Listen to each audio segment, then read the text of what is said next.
Uniting the races with truth instead of dividing them with lies. We're also rebuilding the family by rebuilding the man. I am Jesse Lee Peterson. Welcome to the second hour of the show already. It's amazing. Last December, it's not like a long time ago, but it was just last month, I had with me Dr. Daniel Fincke, and he is back.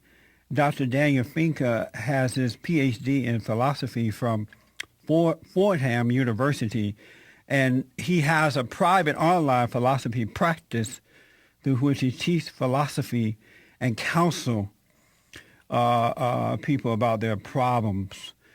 He has two blogs, Camels with Hammers and Empowering Ethics, and will premiere his new podcast, Hammering Out Ethics with Dan Fincke, later this month. And we're going to give out all the information so that you can get to his blog, his website, all this good stuff, folks. Dan is also an atheist, which is very interesting to me. Dan, good morning. Welcome back, and Happy New Year to you. Happy New Year, Jesse. I'm grateful to be back. Thank you. Yeah, you're welcome. I wish you well this year. I wish you well. Oh, I forgot to do it. It's a preacher in the pulpit thing, huh? Oh, that's right. Hold on, Dan. I got to do my intro. I forgot.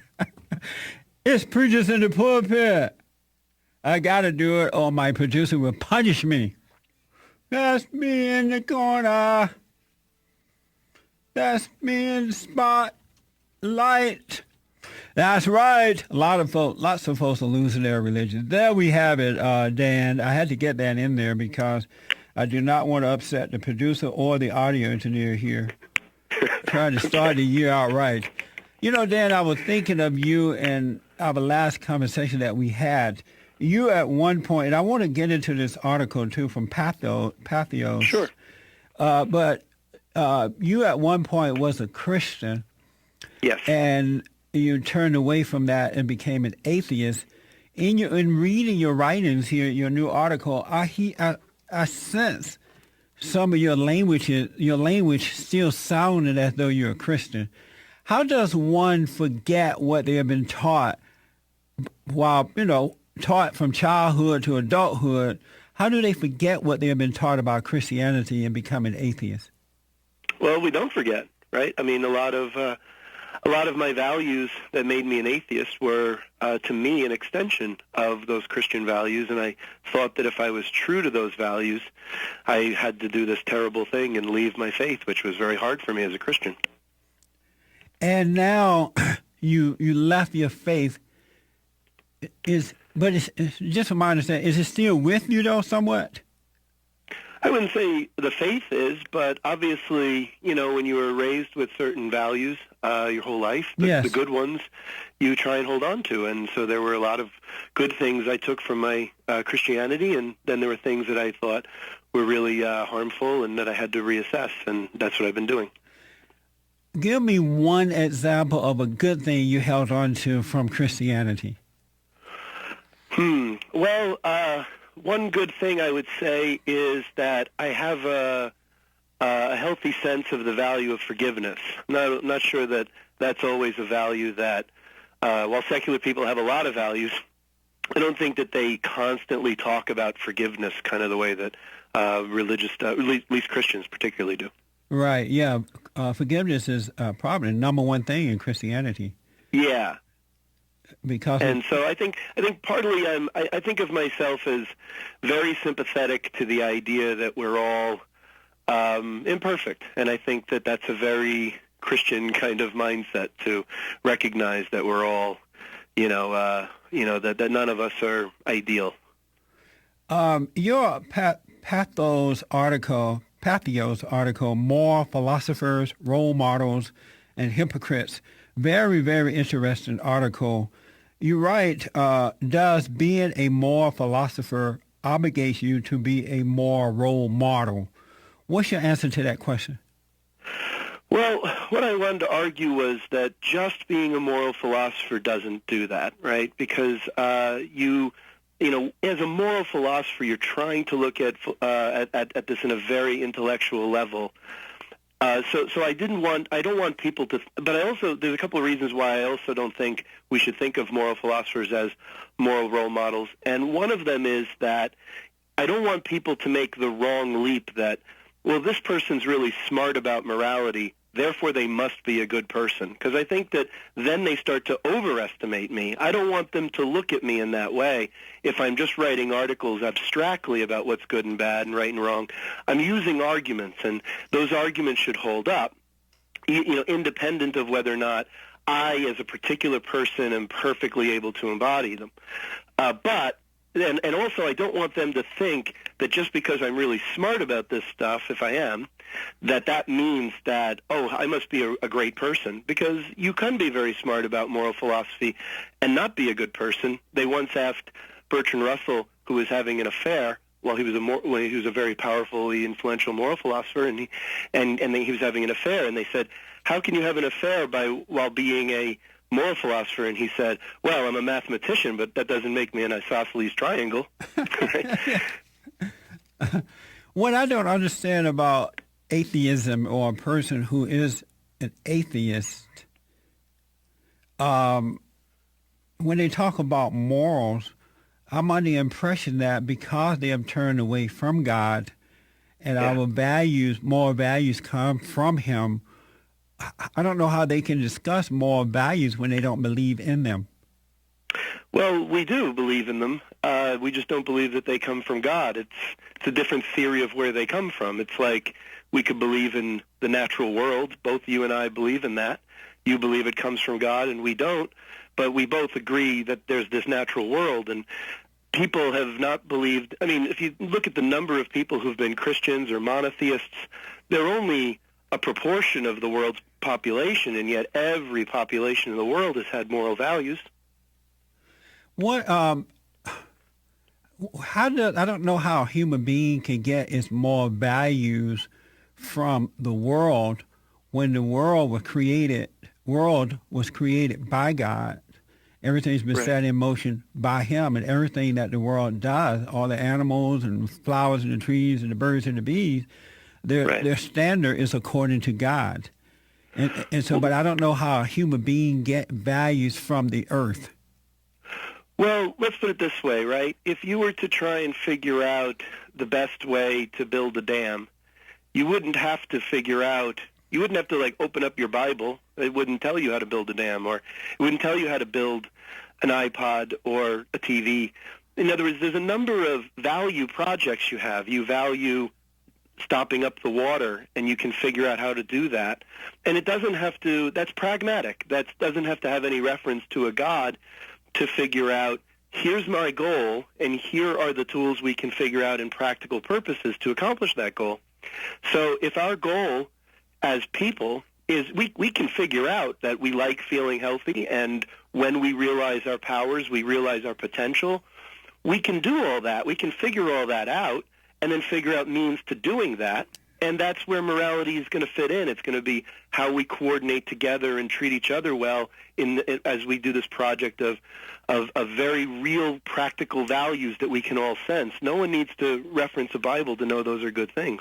So it's kind of go with what works? Yeah, it is. To some extent, it's a matter of what works. That's amazing.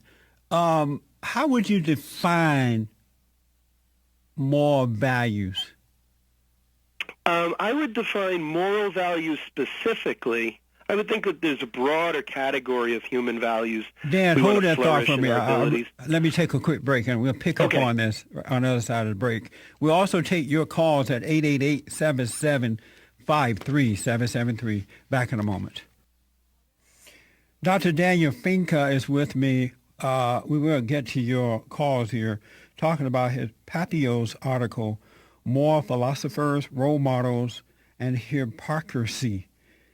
Very, very interesting discussion. 888-7753-773, 888-77-JESSE. Dan, you were giving me an example of moral values. How do atheists get their moral values? And you said working on a dam together is one example of it. And, you go with whatever works. What works, you go with that. But Christian values are not are not lived in that manner or received in that way? Well, I think that they are, in the sense that they evolve over time. You know, the Christians in different eras have looked at their time period and made different judgments about their values. We all do that.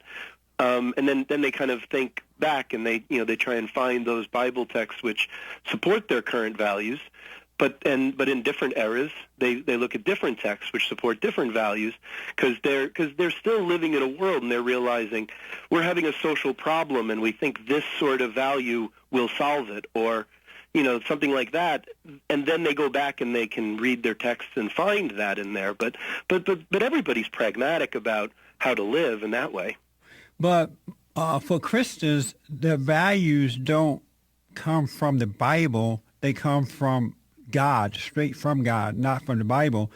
The Bible is just a roadmap as to how to get to God, so that he can, you can repent, and then he can pass those values down through you.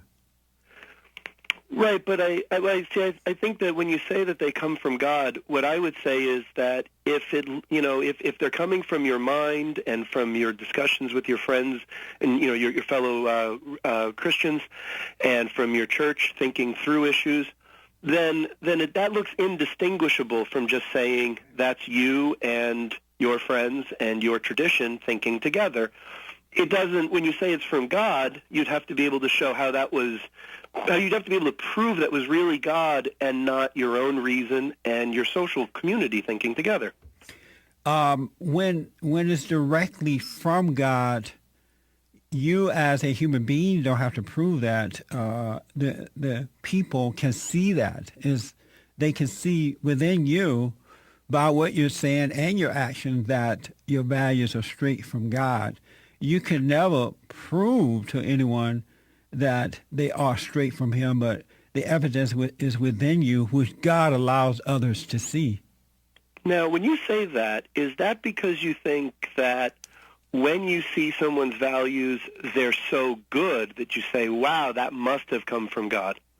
No, when I see God's values operating through people, I don't think of the person as being good. I can see the God in them, because no human being is good. Only God is good. Okay. And if we surrender to him, then he works through us, and that's what we see. It's not us, but it's the God that works through us. Okay, great. But I guess what I'm saying is, if you saw two people and you said, this one has God working through them and that one doesn't, right? Right. Then it seems like you already know the standard of goodness, and when you're saying that this person has God working through them, it's because they're matching a standard you already know about what's good. Not necessarily. It's not based on that at all. It's based on what you are allowed to see coming through that person by God. It is based on action. It's not necessarily based on a standard. Okay, what do you mean that it's based on action? So how would you see someone act and then you would know, oh, this is what God would want? How would you know that? Very good question.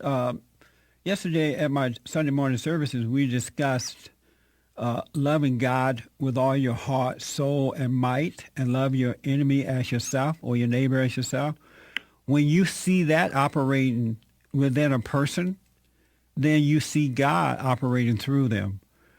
You see no resentment. You see no judgment. You see a person, man or woman, who is thinking not of him or herself, but of their neighbor, or of others, and that's God operating through them. Okay, so you have a standard then that the moral thing to do is to take care of others. But it's a standard given to us by God and not by some abstract from the earth or something like that. Well, it doesn't come from the earth, but if you look and you can kind of see that our brains are naturally, most people, except for a small minority of sociopaths, are naturally empathetic. And like there's what's called, decision theory, and they can map out that logically cooperative sorts of behaviors in humans are on the whole going to be beneficial to our purposes. So if you have that sort of a logic where cooperating helps humans and where we have a natural empathy for one another, then you can, because of that, because it helps to this cooperative endeavor, then you can see where that can emerge without God having to tell us that, without our, because our brains couldn't figure it out without God. Does that make sense? Well, I think, you mentioned, and I understand what you're trying to say, but you mentioned that when I mentioned the loving God and loving your neighbor and doing the right thing, you mentioned helping them. It doesn't always call for you helping someone. Sure. Because, an atheist can go out and help someone, and that doesn't necessarily make it good. Because sometimes you can help someone, and if it's based on what you think, you're helping them in the wrong way, and so you end up hurting them more so than helping them. And so it's really loving them without judgment as opposed to helping them. Right. But of course, that could be anybody who could make that mistake, right? I think that sometimes Christians try and love people in ways that hurt them too. So they do.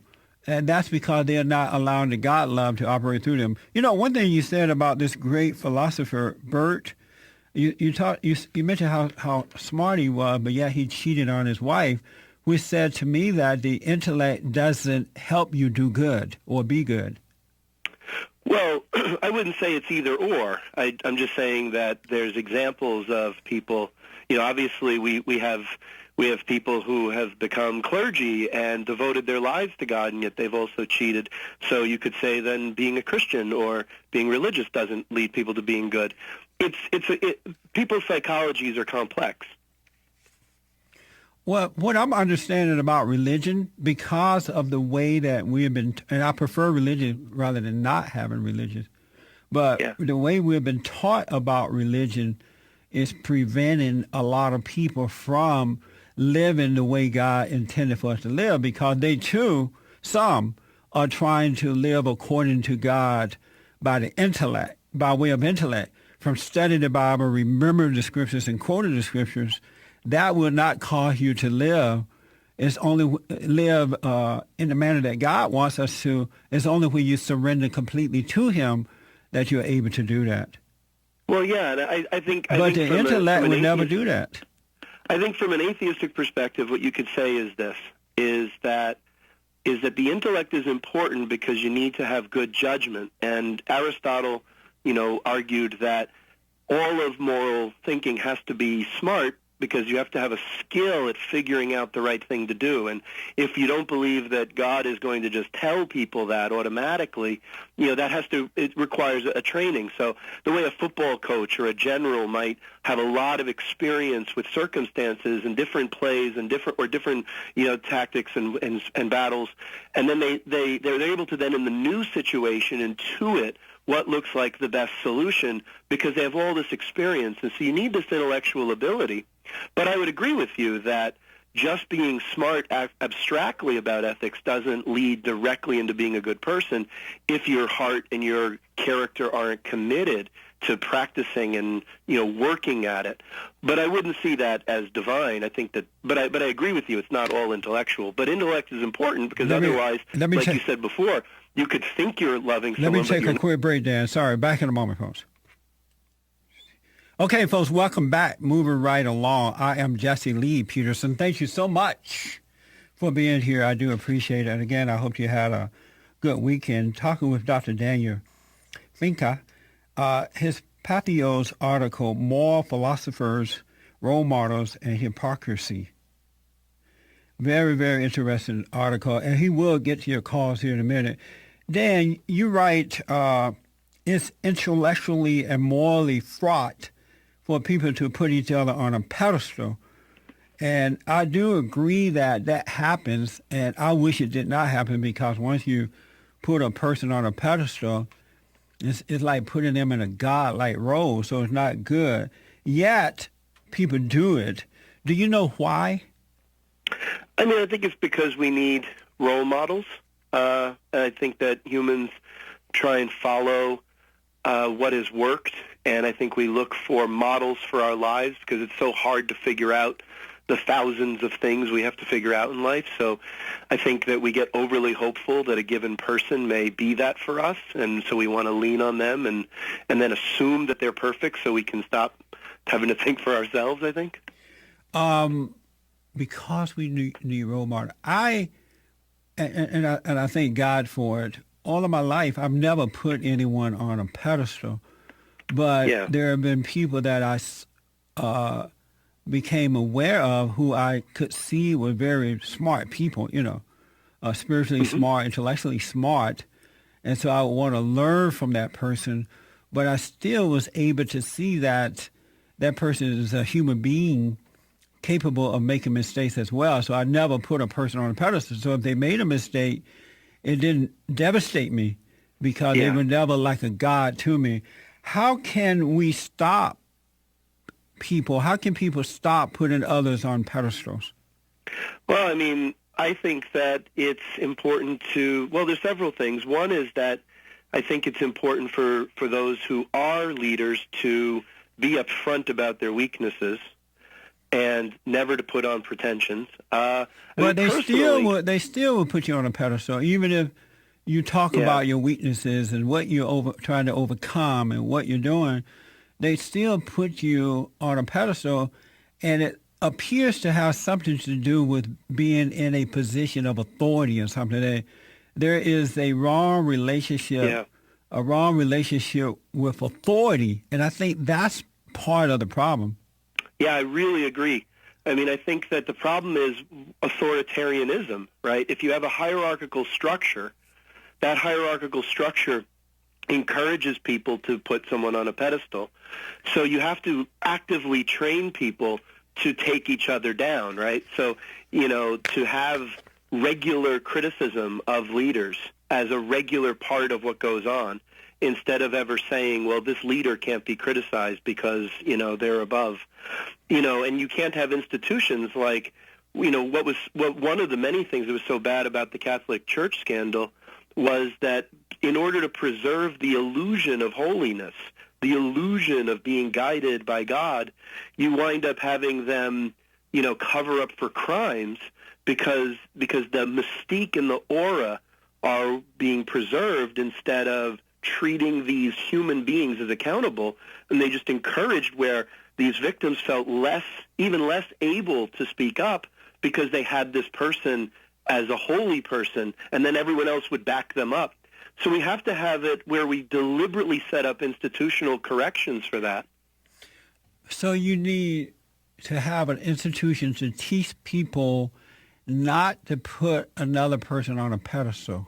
Yeah. But I know ministers and teachers, and both men and women, who have outrightly said, hey, don't put me on a pedestal. I'm only a human being.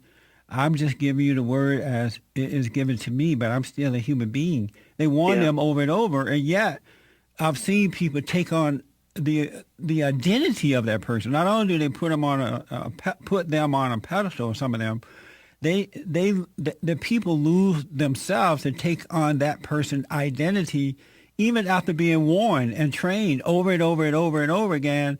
Don't do it. And it's as though some people don't realize that they're caught up on what they're doing. Once a person is locked in that, is there a way to get them to overcome it? I mean, I'm not sure. I'm not a psychologist. But what I do know is that, see, the reason, this is one of the reasons that I'm critical of religion, and I think it's because that unlike in philosophy the assumption is that everybody and everything can be questioned, and no one has that word of God. And I'm really afraid that when you train people to think that some people have the word of God himself, or are special emissaries of God, it doesn't train them to go in and do that criticism. So unlike in a sermon, in my classroom, my students are constantly challenging me and questioning me, and I open that up, and you're right there as I speak. I can't just get away with saying it and everyone is silent. I say my ideas, and then my students directly, immediately challenge. And if you develop a culture in which everybody challenges each other and no one has special authority, everyone can only stand on their reasons, I think that's a better culture towards it. It's not perfect because humans are imperfect, but I think that when you have special people who are ministers of God, then it reinforces that hierarchical mindset structurally. I think that's a problem. Well, you can't blame that on religion, though. That is the ego or nature of some human beings. Sure. And because, humans are imperfect, we're trying to overcome that. So in my Sunday morning services, I open it up for challenges like that, too. I don't just get up and preach to the folks. I make my point and I allow feedback and questions. And because we were raised not to question authority or else God is going to get you. But for some reason, that didn't click for me. I've always done that. Have you ever been caught up with an authority figure? What do you mean by caught up? Meaning like you put them on a pedestal. I don't think so. I don't think in a bad way. I've never really been burned that way. You have put someone on a pedestal in a good way? Well, I've been very lucky in that I had role models who that I very much was able to model myself off of, but they were very good about, so for example, my youth minister in high school was a powerful role model for me, but what he did was he sat down with us every week and talked about how his struggles were just like ours, and we talked as equals, and, he led us by his example of complete honesty. There was no pretensions to be what he wasn't, so there was no being disappointed in that. Was your father a role model for you? Yeah, my father's been a role model in a lot of ways, yeah. But was he is he still around? Is he still living? Yeah, my dad's still around. He's not a Christian. He's an agnostic. He's always been that? I think he struggled for a long time, but I think that's where he is now. So do you think that impacted your trying to be a Christian and caused you to fall away from it because it didn't work for you? No, I mean, when hold I was that trying thought. to be a Christian... I'm sorry to ask the question in the middle of a break here, but hold that thought. Oh, sorry, no problem. Yeah, we'll come back. Answer that when I come back. 888-775-3773. Okay, folks, we're back. Moving right along. We're gonna tell you how to get to Dan's information here in a minute. I just want to squeeze in some calls here. And Dan, finish the point about your father was he's agnostic, right? Yeah. And did that influence you? Not directly, no. I was much more influenced by my minister older brother, and I very much wanted to be a believer. I just was studying so many philosophical arguments, I started to realize that it wasn't true, that's all. Why are humans imperfect? Because we come from an imperfect process, right? Evolution was, fit us for the plains, it fit us for living in the wild, it didn't fit us for living in society, and we have a whole bunch of drives which don't necessarily neatly fit our life circumstances as they are today, and the other variance is that we have a lot of drives that can serve us in different contexts. And so it's good that we have this mix of drives, but it requires some figuring out and judgment intellectually and through practice to figure out how to, fit to the circumstances. So we have a bunch of good drives, but we're always in contingent circumstances, and our adaptability can turn into being maladaptive when we're using the wrong drive in the wrong place at the wrong time. So are we still beasts? Yeah, we're animals. I mean, but we're not, we're smart. Smart animals. Yeah, we're smart animals. But we're not smart enough to love one another. Sometimes we sure are. There's billions of us. Somebody's loving somebody. Let's go out to Los Angeles. The Bible Go to God. Bible Go to God, welcome to the show. You're on with Dan. Thank you. I'd like to ask your guest why he even bothers with ethics. Because it's a matter of living well. No, not at all. You being an atheist, this is a trick question, by the way. You being an atheist, you believe that we're just chemicals and atoms. So if you want someone to behave better, thoughts are just chemical. I mean, thoughts are just chemical reaction in the brain, right? Isn't that where thoughts come from? No, well, that's where they come from, but that's like saying Yeah, the okay, car so is if it's just a chemical matter, so if it's just a chemical matter, then we're just chemical. Then you just believe like the psychiatrist who just pump us up with drugs and make us behave better. No, I don't believe like that. Why are you telling me what I believe? Because it's just logical. That if you believe we're just logical. chemicals, if you believe It's we're not just chemicals, logical. and thoughts come from chemical, right? Thoughts come from chemicals. We're just chemicals here. Then all you have to do is change the chemistry, and you change the behavior, right? Sometimes, but that's like, someone gets drunk, their behavior changes. Obviously, chemicals affect our brains, and because our brains are made of chemicals. But that doesn't mean that our brains are just chemicals. I mean, it doesn't mean that our ethical lives are just chemical interactions. They have another level of explanation we're talking about. Ah, so what is that then? Where does that It's just a more complex level. It's like saying that your computer. It's like if I were to say to you, why do you use your computer? It's just a bunch of electrons zipping around. But those electrons form more complex things. But those electrons are commanded by an intelligence. That's us. Just like they're following the laws of nature. They're following the laws of nature the same way we are. No, they're not. The computer will sit there and do nothing if not from our intelligent input. The point, though, is that when the electrons in the, when the materials in the computer are configured the way they are, the computer can do processing and thought of the kind it can do. When the chemical kinds of interactions that arise in our brains happen, we can do the kinds of thinking we do. That's not true. The computer cannot do any creative thinking. It can't think outside what it's been programmed to think. Actually, they can write algorithms that can learn now. I mean, that this is, computers are going to be able to learn because they can learn the kinds of iterative processes of trial and error. So they does can that learn mean the the same computers sorts of processes we have. But does that mean that computers have evolved, or an intelligent design has made those computers capable of doing that? Just because the computers were intelligently designed doesn't mean we were. We were designed by a 2.5, millions of years long process, right? Going back. No, wrong. It was no 2.5 million, et cetera, No, there have been millions of years. This is what any geologist can tell you. This has nothing to do with a conspiracy. This was discovered. They're always changing their mind too. No, they're not. They're certain for years now that I'm telling you, 50 years from now, 20 years from now, 10 years from now, it's going to be 50 million years ago when people are on the planet. And the planet's going to be 100 million it's never going to be 6,000 years ago. That's not what they're going to say. If they have new evidence, they'll respond to the evidence. The evidence of an old Earth was originally discovered by very devoutly religious people. I mean, it's not a conspiracy against religion. It's science. Oh, it is. It is, because people who believe there is no intelligent, invisible God, designer, and that's where we get our thoughts from either one side of the force or the other side of the force, because God said our thoughts are not his thoughts.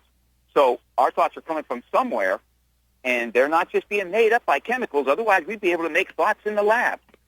No, that's not true. I mean, we can create thoughts in, like we would be able to create thoughts if we were able to figure out the same organic processes that make thoughts happen in monkeys, make them happen in us. If we could figure out how to configure neurons and get the same kinds of results, then we could make intelligence in a lab. There's no reason we couldn't in principle. Professor, be honest. When you're upset, you can't control your own thought. Your thought, music comes out of nowhere. You're trying to study or something, and all of a sudden, I completely agree. What is that hassle? You can't even control your own thoughts most of the time. They come in and intrude upon your peace. So where is that coming from? That's because there's a chemical process going on in my brain. Oh, there we go, back to the chemicals. So now there's some the chemical process underlies it, just the way that there's some chemical. So then there's some chemical creating anti-thoughts to what you want. I don't know what that means by anti-thoughts. Their thoughts come in. These thoughts come in and distract you from what you're trying to do, and you say that's a matter of chemical again, we're back to it's a matter of chemicals causing Thank thought. you, Baba. Go to God. Appreciate it. Quick break. Back in a moment. Okay, folks, Dan Fincke is with me. If you're not getting all 3 hours of the show by way of radio in your town, go to bondinfo.org. Bondinfo.org. You continue to listen live. Dan, tell the folks how to get to your website. I know that you're going to premiere your new podcast, Hammering Out Ethics, with Dan Fincke later this month. So tell the folks how to get all that good stuff. Oh, thank you very much. Just Google Camels with Hammers or Empowerment Ethics. So Google Camels with Hammers or Empowerment Ethics. And then later in the month, look on iTunes, and Hammering Out Ethics should be there by the beginning of February. In your article, you write, let's see here, a phrase, irrational, unearned trust, i.e. faith. I wanted to ask, what is faith? I think faith is when you believe or trust or are loyal to someone or something beyond what the rational evidence merits. So you say, there's only this much evidence for this, but I'm going to believe it's 100% strong, and I'm going to commit to believing it against future evidence. And so you're not proportioning believing only as much as evidence warrants, or trusting only as much, or being loyal only as much as evidence warrants, and being cautious beyond that. According to the scriptures, and what I believe is faith is the evidence of things not seen, and the hope of, in that you can believe without seeing it first. And that's what true faith is, because your faith is in God. Right, but I think that the reason that that's irrational is because you should only proportion your evidence of how much you believe, trust, or are loyal to someone or hope for something to the degree that there's good reason for it. And so when you do that and you say, well, my faith is the evidence, then you're saying the fact that you believe is the evidence you're right. But why would that be the case? The only kind of evidence would be something independent of your subjective commitment to believing it. You also write, because of time, you write, I try very hard to live up to my own ideas. Why such difficulty living up to what we know intellectually, ideals? Why is it so hard to live up to what you know? I think that like I said, our minds are automatically going to run in certain ways that historically, traditionally were good for us, evolutionarily, but not necessarily fit for the world we live in. And so it takes a lot of work to recondition our bodies and our, to live up to the ideals we can figure out for ourselves. They're much more ambitious than what our meager, accidentally bequeathed brains can give us. So it's due to evil then? No, it's not evil. It's just accident. Accident and not evil. Yeah. Oh, okay. Dan Fincke, thank you so much for being back on with us. We'll have you back. Thanks, Jesse. It's been a delight. Yeah, I always enjoy talking to you. You've been very kind. Have a good day, buddy. You too. Okay. Bye.